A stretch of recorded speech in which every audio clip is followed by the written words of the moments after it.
Hello everyone, मैं हूं जयेश राजगुर और स्वागत है आप सभी का इस नए इंटरेस्टिंग यूट्यूब वीडियो में। दोस्तों, हम पढ़ रहे हैं क्लास 10th महाराष्ट्र बोर्ड का ज्योग्राफी। ये है चैप्टर नंबर 7 ह्यूमन सेटलमेंट्स का लेक्चर नंबर 2। दोस्तों, पिछले कुछ वीडियोस में हमने जाने हैं अलग अलग चैप्टर्स ज्योग्राफी और हिस्ट्री के। तो अगर आप इस चैनल पर नए हैं तो जरूर प्लेलिस्ट सेक्शन में जाइए और वहां से आपको चैप्टर वाइज वीडियोस मिल जाएंगे। 10th हिस्ट्री और 10th ज्योग्राफी की प्लेलिस्ट में you can also start your studies from there और आसानी से आप जो है चैप्टर वाइज अपनी पढ़ाई कर सकते हैं। नोट्स आपको हमारे टेलीग्राम चैनल पर मिल जाएंगे, नाम है स्काई एजुकेशन ऑफिशियल। तो जरूर sky education official Telegram channel से भी जुड़ जाइए। वहां पर हमने ऑलरेडी सभी जो अलग अलग चैप्टर्स अभी तक कंप्लीट हुए हैं उन सभी के नोट्स डाल दिए हैं। दोस्तों, आज के इस वीडियो में हम चर्चा करेंगे कि ह्यूमन सेटलमेंट्स जो है वो कहां ज्यादा पाए जाते हैं, ब्राजील में, और कहां पर इंडिया में ज्यादा न्यूक्लिएटेड और स्पार्स पॉपुलेशन पाया जाता है। दोस्तों, जैसा कि आपको पता ही है, पॉपुलेशन यानी ह्यूमन सेटलमेंट जो है वहीं ज्यादा होती है जहां पर सुविधाएं, जहां पर फैसिलिटीज ज्यादा होती हैं। तो चलिए आज की इस वीडियो को शुरू करते हैं। अगर आप नए हैं तो जरूर इस चैनल को सब्सक्राइब कीजिए, बेल आइकन दबाइए, क्योंकि यहां आपको लगातार ऐसी इंफॉर्मेटिव वीडियोस मिलते रहेंगे।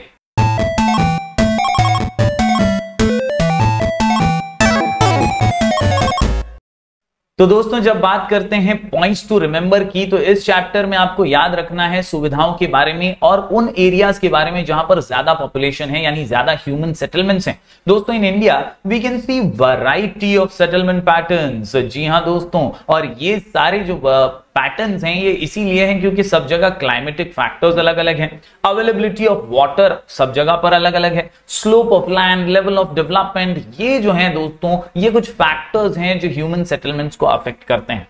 ज्यादा पॉपुलेशन यानी ज्यादा ह्यूमन सेटलमेंट्स कहां हैं, तो वो नर्मदा वैली के पास, paddy lands in Bihar, Uttar Pradesh, Vindhyan plateau and several other cultivated parts of India, जहां पर खेती बाड़ी अच्छी हो सकती है, जहां पर पानी की सुविधाएं ज्यादा हैं, वहां पर ही प्राचीन काल से आबादी ज्यादा पाई जाती है, ह्यूमन सेटलमेंट्स ज्यादा पाए जाते हैं। तो जहां फैसिलिटी ज्यादा वहां पर ह्यूमन सेटलमेंट्स ज्यादा। बात करें अगर डिस्पर्स्ड सेटलमेंट्स की, यानी कम आबादी कहां है, तो ट्राइबल पार्ट्स हैं, जहां पर जंगलों के इलाके हम कह सकते हैं सेंट्रल पार्ट ऑफ इंडिया में, या ईस्टर्न और सदर्न राजस्थान के अंदर जहां रेगिस्तान और डेजर्ट रीजन है। इसके अलावा हिमालयन स्लोप्स, जहां पर दोस्तों पहाड़ी इलाके, ठंड ज्यादा, क्लाइमेटिक फैक्टर्स जो है यहां पर ज्यादा इफेक्ट करते हैं और इसीलिए दोस्तों यहां पर डिस्पर्स्ड सेटलमेंट देखने मिलती है।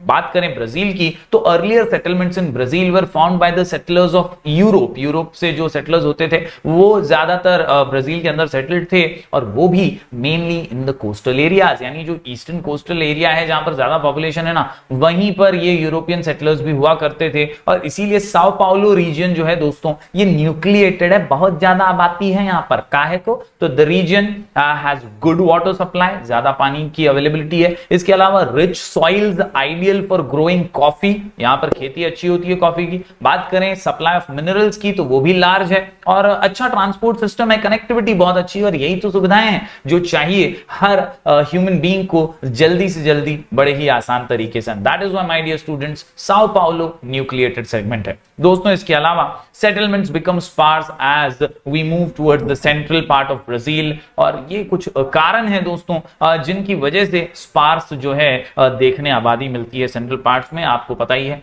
डेंस फॉरेस्ट हैं, घने जंगल, अमेज़न के फॉरेस्ट, अमेज़न बेसिन और इक्वेटोरियल फॉरेस्ट होने की वजह से लगातार बरसात यहां पर होती रहती है। क्लाइमेट काफी अलग है जो अनहेल्दी और अनफिट कर देता है। Limitations on use and exploitation of natural resources, poor transport links, और यही कुछ कारण है दोस्तों जिसकी वजह से आबादी जो है कम है। दोस्तों, बात करें लेवल ऑफ अर्बनाइजेशन की, तो it is measured in terms of percentage of urban population to total population, यानी पूरी आपकी टोटल आबादी में से कितनी आबादी शहरी भागों में रहती है, कितना अर्बन पॉपुलेशन है, इससे ही आपका अर्बनाइजेशन का अंदाजा लगाया जा सकता है। Growth of urbanization in India has been slow, क्योंकि हमारी आबादी भी ज्यादा है तो उतना ज्यादा शहरीकरण नहीं है। We are a land of villages. 2011 के मुताबिक अगर देखें तो 31% आबादी जो है वो अर्बनाइज हो चुकी है। Urbanization has been more in south than in north, क्योंकि वहां पर गांव ज्यादा है नॉर्दर्न एरियाज में। दोस्तों the most urbanized state with 62% population living in urban areas is Goa, और इसके अलावा दोस्तों Delhi is more than 80% urban. In the states of Tamil Nadu, Maharashtra, Gujarat and Kerala urbanization is more. Bihar, Rajasthan कुछ ऐसे राज्य हैं जहां पर अर्बनाइजेशन कम है, लो लेवल है, यहां पर गांव ज्यादा है। जम्मू कश्मीर और उत्तराखंड भी इसी में आते हैं। बात करें ब्राजील की तो it is one of the few developing countries which is highly urbanised. बहुत ज्यादा शहरीकरण हो चुका है ब्राजील के अंदर, 86% की आबादी अर्बन पॉपुलेशन कहलाई जाती है। Looking at this growth in few parts of the country, go west policies also followed, जी हाँ, जिससे हम इम्बैलेंस को रिड्यूस कर सके। यानी कुछ इलाके बहुत ज्यादा शहरीकरण हो चुका है, कुछ इलाकों में बहुत ही देहातीपना है, तो ये नहीं होना चाहिए, इम्बैलेंस नहीं होना चाहिए, और इसीलिए सरकार ने वहां की ब्राजील के अंदर गो वेस्ट पॉलिसी को शुरू किया है ताकि रीजनल इम्बैलेंस जो है वो मेंटेन किया जा सके और प्रेशर पॉपुलेशन का जो है कुछ ही एरियाज में ना आए। बात करें states like Sao Paulo, गोयास, Manas गेरास, तो ये कुछ ऐसे स्टेट्स हैं जहां पर मोर अर्बन पॉपुलेशन देखने मिलता है। मनाउस पोर्ट की बात करें तो यहां पर भी नीग्रो और अमेज़न ज्यादा हैं, जहां पर अर्बनाइजेशन जो है ये हो चुका है। तो दोस्तों इस प्रकार से ये कुछ महत्वपूर्ण पॉइंट्स तो रिमेंबर थे, उम्मीद करता हूं ये आपको समझ आए होंगे। चलिए आज कुछ इंपॉर्टेंट गिव रीजंस देख लेते हैं।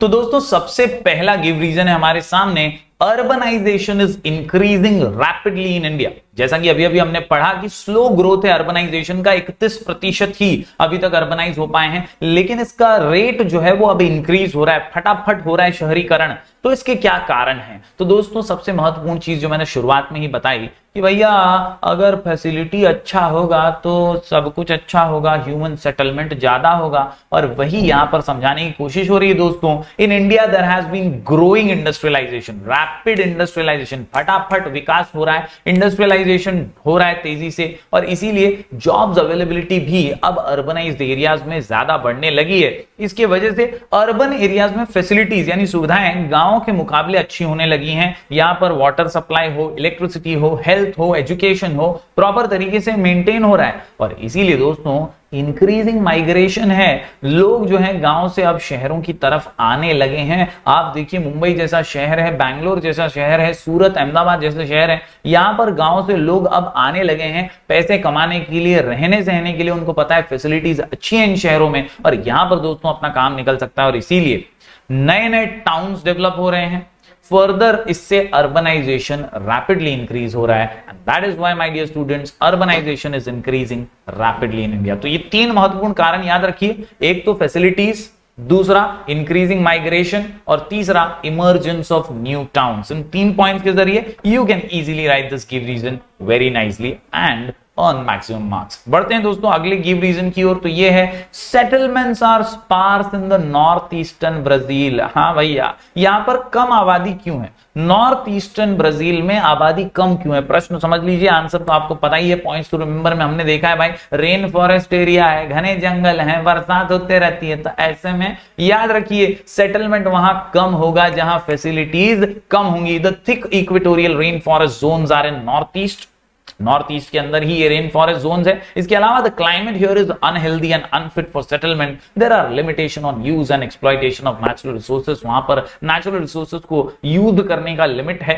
और वो भी वहां की सेटलमेंट के लिए सही नहीं होगा। साथ ही साथ ट्रांसपोर्ट फैसिलिटीज खराब हैं, पुअर हैं in this region due to poor infrastructural facilities. तो इतने सारे प्रॉब्लम जहां हैं, तो वहां पर दोस्तों ह्यूमन सेटलमेंट्स नहीं रह सकते। In the north east Brazil lies the drought quadrilateral as well, which has poor rainfall and lacks any kind of cultivation. So settlements are sparse in northeastern Brazil. तो उम्मीद करता हूं दोस्तों ये दोनों ही इंपॉर्टेंट गिव रीजंस आज आप समझ पाए होंगे। हम ऐसे ही वीडियोस लगातार आपके लिए लेकर आते रहेंगे। आपको नोट्स जो हैं दोस्तों sky education official Telegram channel पर मिल जाएंगे। आप बने रहिएगा हमारे साथ, हम ऐसी वीडियोस लगातार लेकर आएंगे। यहां तक वीडियो को देखा है तो जरूर लाइक कीजिएगा। हम मिलेंगे फिर एक बार कुछ और नए वीडियोस के साथ, तब तक के लिए do like, share and subscribe.